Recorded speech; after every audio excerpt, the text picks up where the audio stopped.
আমাদের বাঙালি জাতির একটা ইতিহাস আছে, আমাদের একটা ঐতিহ্য আছে, আমাদের স্বাধীনতা সংগ্রাম ইতিহাস আছে। প্রত্যেকটা দেশেরই প্রত্যেকটা জাতিরই স্বাধীনতা মুক্তির জন্য একজন নেতৃত্ব দরকার হয়, একজন নেতার দরকার হয়। কোনো নেতা ছাড়া কোনো দেশ স্বাধীন হয় না, কোনো কোনো কোনো যুদ্ধ বিজয় অর্জন হয় না। আমাদের সেরকম বাঙালি জাতির আমাদের অবিসংবাদী নেতা ছিল বঙ্গবন্ধু শেখ মুজিবুর রহমান। উনি 1975 সালের এই দিনে নৃশংসভাবে নিহত হন সপরিবারে। তার প্রতি আমার আমি কোনো দল করি না করি, কিন্তু আমি বঙ্গবন্ধুকে ভালোবাসি, বঙ্গবন্ধুর আদর্শ ভালোবাসি। আমাদের স্বাধীনতা যুদ্ধের নেতৃত্ব দিচ্ছেন। তার এই আজ শোক দিবসে, মৃত্যু দিবসে আমি এখানে আসছি, আমি দেখতে আসছি যে কোনো আছে, তার তো ঠিকানা এই বলছে। তাছাড়া তো আমাদের ভিতরে যাওয়ার কোনো কাজা নেই, আমাদের সে সুযোগ নাই আর কি। সেই হিসাবে এখানে আসছি, তার প্রতি একটা আমার আত্মার থেকে, আমার মনের থেকে তাকে শ্রদ্ধা জানাতে আসছে। কালো পাঞ্জাবি আমি পড়ি, এটা তো কালো পাঞ্জাবি হয়েছে কি বলবো, গত বছরে আগের বার আমরা যখন, আমি একজন লয়ার আর কি, আইনজীবী রাজবাড়ী বারের সদস্য আর কি, তো ওখানে আমরা আমাদের সংগঠন থেকে শোক দিবসে দেওয়া হয়েছে। শোক দিবসে, জাতীয় শোক দিবস সবাইকে ভালো কাঞ্চন দেওয়া হচ্ছে। সেই হিসাবে আমি একজন আইনজীবী এখানে আসছি, আমি অনেকবার এখানে আসছি। তাই আজকে যেহেতু আছে জাতীয় শোক দিবস। আপনার নামটা বলেন। নাম মোহাম্মদ মিরন মিয়া, অ্যাডভোকেট। কোথায় আছেন? আমি ঢাকা বারের সদস্য। ভাই একটু জানতে চাইবো, এই যে আসলেন, বলছিলেন যে আজকে জাতীয় শোক দিবস, আপনি শ্রদ্ধার জায়গা থেকে এসেছেন, এসে বাধার সম্মুখীন হচ্ছেন। 23 সালের যে 15 আগস্ট, আজকের 15 আগস্টের মধ্যে কি তফাৎ দেখছেন এবং বাধার সম্মুখীন হয়ে আপনি কি বলবেন?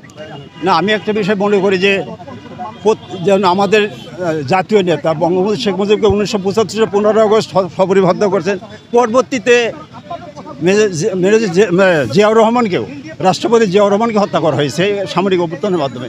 এই প্রত্যেকটা হত্যা এটা নিন্দনীয়। এটা তো আমাদের জাতীয় নেতাকে এইভাবে নৃশংসভাবে হত্যা করা আমরা কেউ মেনে নিতে পারি না। বাঙালি যত মেনে নেই, ইতিহাস আজকে যে পর্যায়ে আসছে, আজকে গত বছরে যে সরকার পরিবর্তন হয়েছে আর কি, এই ইতিহাস সত্য অবশ্যই প্রস্ফুটিত হবে। এটা আমি মনে, এটা আমাদের যে মানবতা, আমাদের যে স্বাধীনতা, এটাকে বাধা সৃষ্টি করা হয়েছে আর কি। আমি শোক দিবস, জাতীয় শোক দিবস করতেই পারি, আমি সবাই যে সরকারি দল করবে এমন কথা না। এনসিপি যাই হোক, যে পটপরিবর্তন সবাই তো সেটা না।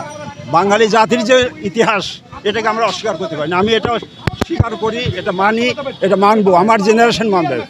জাতির বেদা বঙ্গবন্ধুকে অস্বীকার করতে পারবে না। ইতিহাস বঙ্গবন্ধু যতদিন, এটা ইতিহাস।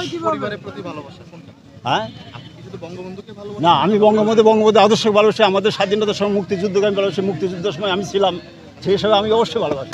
আমাদের ইতিহাসকে অস্বীকার করতে পারি না। বঙ্গবন্ধু তো নয়, শেখ হাসিনা ইতিমধ্যে গত 5 আগস্ট, জুলাই আগস্ট মাসে যে হত্যাকাণ্ড করেছে, সে ব্যাপারে আপনি কি বলবেন? অনেকে বলে যারা বঙ্গবন্ধু বা বঙ্গবন্ধু পরিবারকে ভালোবাসে, তারা বলে যে উনি খুন করেন না, হাসিনা খুন করেন। এই ব্যাপারে আপনি? না, আমি একটা বিষয় মনে করি, যে সরকার প্রধান হিসাবে তার ক্ষমতা টিকিয়ে রাখার জন্য উনি বিভিন্ন পদক্ষেপ সে নিতেই পারে, নেছে আর কি। এটা তবে যেটা অবশ্যই, প্রত্যেকটা হত্যা তো নিন্দনীয়। উনি যেটা করছেন, যেটা বাড়াবাড়ি করছেন, যেটা অতিরিক্ত হয়েছে, সেটা তো অবশ্যই আমি নিন্দা করবে, তার সুষ্ঠু বিচার হবে। এখন আমরা একটা বিষয় বলতে পারি, এটা আমরা দেখেছি, তো আমি একজন সচেতন নাগরিক হিসেবে বলতে পারি, এই আন্দোলনটা ঠেকানোর জন্য বাংলাদেশের যা ফোর্স আছে, তার সরকারি পুলিশ বাহিনী আছে, অনেক বাহিনী ছিল, তাদের দায়িত্বটা কি? তারা সেটা প্রোটেকশন দেওয়ার চেষ্টা করছে আর কি। তারা সেটা করছে, অনেক পুলিশই তো নিহত হয়েছে, পুলিশ হত্যা হয়েছে না, এটা আমরা জানি না। তো এখন প্রশ্ন হলো কি, এটা বিচার হবে, যারা দায়ী, সেটা সুষ্ঠু বিচার হোক, এটা আমরা চাই।